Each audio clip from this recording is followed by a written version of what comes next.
松井佐保子さん、当時15歳。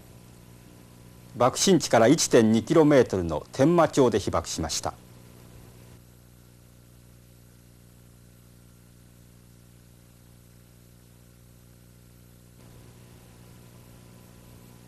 山中工女の3年生だった松井さんは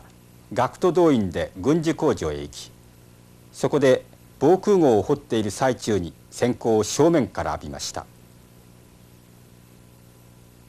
山中工女は 1,2 年生約360人が雑魚場町で建物疎開作業をしていましたが、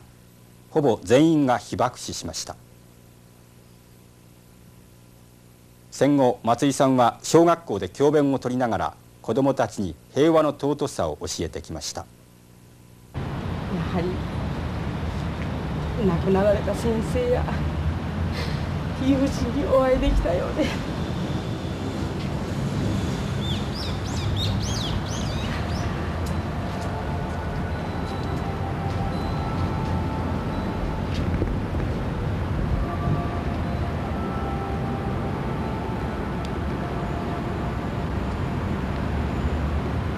で野外で防空壕を掘っていたんですが、もう間もなく交代時間じゃねえと言って話をしていたら爆音が聞こえたんですね、飛行機のね。あ、友軍じゃねと言ったんです。友軍じゃないんじゃないいう友達の声だったんですが、何言うね、今警戒警報が解除されたんだから友軍よねと言った途端だったと思うんです。でその時に友軍よねというのを聞いたんですが、あとはもうパッと何かものすごいショックを体に受けたんです。でその当時目を襲って耳を蓋をして、そして大きく口を開けてこう、そして横にできるだけ体を伏せる習慣がついていたんですね。そういう訓練をされてたわけなんです。すると小さな2歳ぐらいの女の子だったと思うんですが、裸でそして体中やけどした子が「お姉ちゃん一緒に逃げてちょうだい」言ったんです。あ、ほいで一緒に逃げようと言って、私はその子の手を取って、そしてどれくらい歩いたか分かりませんが土手に出たんです。土手に出たら友人が「橋本さんどうしたんねその体は」というので、ふと我に返って自分の体を見た時に、私の体はこの手の皮がわかめをぶら下げたようにぶら下がっているんです。着ている服はボロボロになってないんです。そのシミズとズロースが白色だったんです。で完全に助かっているんです。それがああよかったと思ったんですが、足を見ると足も本当に哀れなほどブクブクに腫れ上がって、そしてこの辺はもう骨が見えているんです。ここも骨が見えているんです。左の手も骨が見えているぐらい焼けているんです。自分の体の箇所のひどさに驚いて、その手を引いていた女の子も忘れて自分は走ったんです。今考えると本当にその子にはすまないと思っております。どこのお嬢さんかわからないけれど、多分避難するみんなの中に入って、おそらく泣き叫びながら逃げていったと思うんです。私はもう明日か明後日ぐらい死ぬるんじゃないかいう気持ちになったんですね。すごく寂しくなって、そして言葉には出さなかったけれど、お父さんお母さん、佐保子は恋の小学校にいるんだから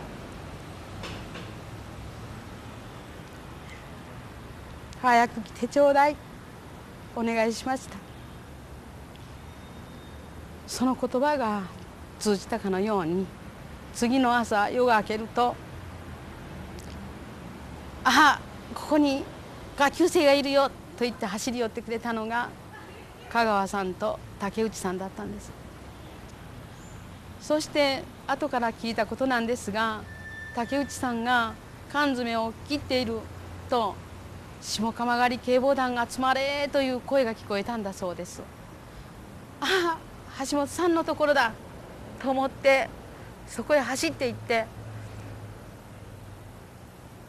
橋本佐保子いうものを知りませんかと言ったら、ありゃあ今日葬式をして墓参り寺参りしとるんじゃからっていう話だったそうです。でも竹内さんは、いえ来てみてください、本当に橋本さんがいるんだから、生きてるんだから来てくださいと言って連れてきてくださったんです。お寺前お経の最中に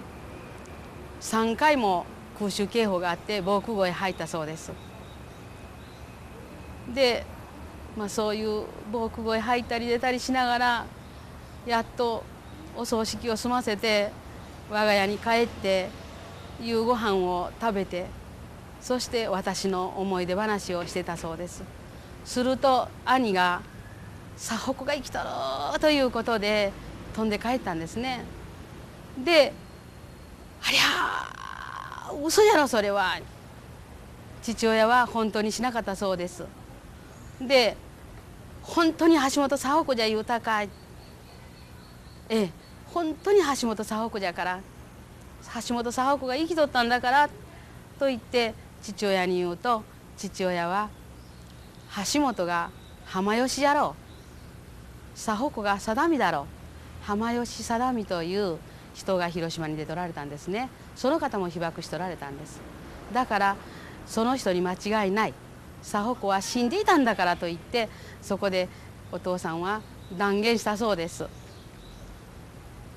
でも警防団の方が帰られて「いや実は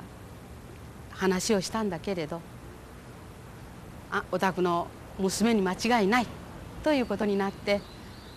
そして半信半疑、父親は私とこに船がありましたから船に乗って、そして横浜まで船で来てくれたんです。で私は海田の延岡さんという先生のお宅に泊めていただいていたので、朝目を覚ましたらお父さんが「お世話になりました」という声で、お父さんだと思ったんですね。そしたら母親がまた母親の声がしました。父親は私のところへ飛んできて「一目見るなり佐保子です、よう生きとったね、よう生きていてくれたね、どんなに顔が腫れ上がって醜い姿になっていても父親は私の体を一目見るなり佐保子だと言ってくれたんです。母親も喜んでくれました。上級生に恋の小学校で上級生に会った時も嬉しかったですが、言い表しようのない両親との再会は嬉しかったです。恐ろしいことが二度と起こらないように平和を願いたいと思います。と同時に亡くなった方々の冥福を祈りたいと思います。